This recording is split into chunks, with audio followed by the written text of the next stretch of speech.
તો આજે હું આવી ગયો છું તો સવારમાં એટલે કે આપણે માર્ગ સ્નાન કરવાનું છે. સમય પહેલા વિડીયો વાયરલ થયા હતા કે અહીંયા લોકો તો દર્શન તો 6 વાગે ખુલે છે. મેળો ને આ દ્વારકાનું મંદિર છે.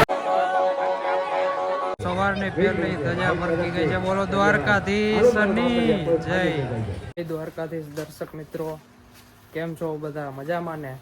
તો આજે હું આવી ગયો છું, કેવું નથી તમને બતાડી જ દઉં. બોલો બધા જય દ્વારકાધીશ. ખબર પડી જ ગઈ હશે કે કઈ જગ્યા છે. તો હું આવી ગયો છું દ્વારકા મિત્રો. તો સવારમાં એટલે કે સવાર તો હજી નથી થઈ, 1:43 થઈ છે. આપણે આવી ગયા છીએ દ્વારકામાં. અત્યારે આપણે જઈ રહ્યા છીએ ગોમતી ઘાટ તરફ.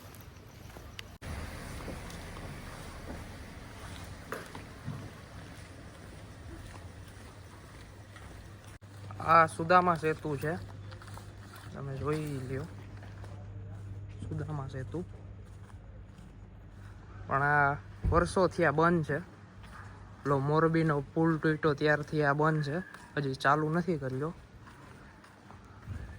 મિત્રો, આ એરિયામાં ડ્રોન ઉડાડવાની સખ્ત મનાઈ છે. હમણાં થોડાક સમય પહેલા વિડીયો વાયરલ થયા હતા કે અહીંયા લોકો ડ્રોન ને એવું બધું ઉડાડતા હોય છે. તો ડ્રોન ઉડાડવા ઉપર સખ્ત મનાઈ છે, એના ઉપર કાનૂની કાર્યવાહી થઈ શકે છે. તો બધા દર્શક મિત્રોને અપીલ છે કે ડ્રોન ન ઉડાડવું અહીંયા. મિત્રો, આ છે ગોમતી ઘાટ, જોઈ શકો છો. ગોમતી ઘાટ છે, આપણે આવી ગયા છીએ. હવે આપણે સ્નાન કરવાનું છે. આવી ઠંડીમાં મહા મહિનાનું સ્નાન હોય છે, કંઈક માઘ સ્નાન લોકો કહેતા હોય છે. આપણે માઘ સ્નાન કરવાનું છે. તો સવારમાં આપણે ગોમતીમાં કરી લઈએ સ્નાન.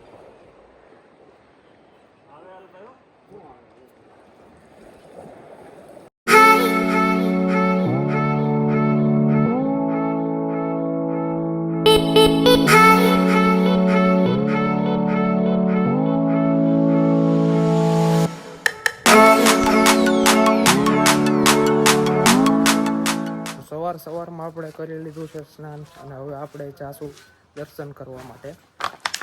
હજી તો દર્શન તો 6 વાગે ખુલે છે. અત્યારથી લાઈનમાં આપણે ઊભું રહેવું જોશે. આપણે શેરડી પાસે બેસીએ, એ પેલા પ્રસાદી લઈ ગયા આપણે.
દ્વારકાનું મંદિર છે, પાછળ અત્યારે પૂનમની પહેલી ધજા આવી ગઈ છે. તમે જોઈ શકો છો કે આ લોકો જે છે પૂનમની ધજા લઈને આવ્યા છે, અને હમણાં થોડીક વારમાં તે પણ આપણે દ્રશ્યો બધા જોઈશું.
અત્યારે ધજા ફૂટી રહ્યા છે.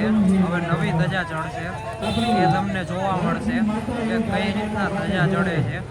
અત્યારે આ ધજા સકેલે છે, ફૂટી રહ્યા છે.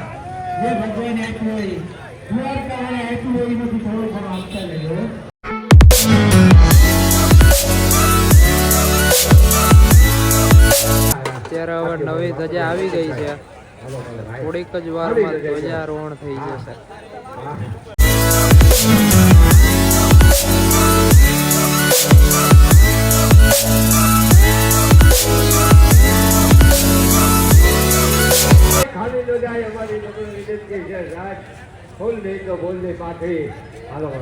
સવારની પહેલી ધજા ફરકી ગઈ છે. બોલો દ્વારકાધીશની જય. તમે પણ કોમેન્ટ કરી દો દ્વારકાધીશની જય. જય દ્વારકાધીશ, જય કાળિયા ઠાકર.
ले लियो गाय मछली का खाना बेटे, आज पूनम छे।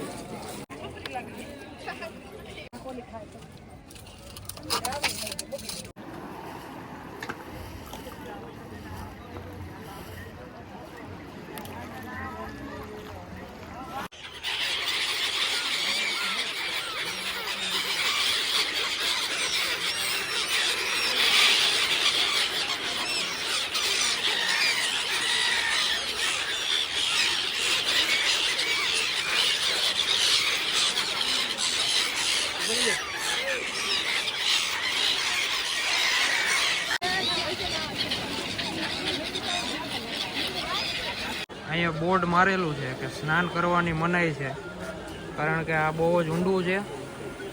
અહીંયા મોજા પણ બહુ ખૂબ આવતા હોય છે. અહીંયા ને બોર્ડ જ મારેલું છે કે અહીંયા સ્નાન કરવાની મનાઈ જ છે.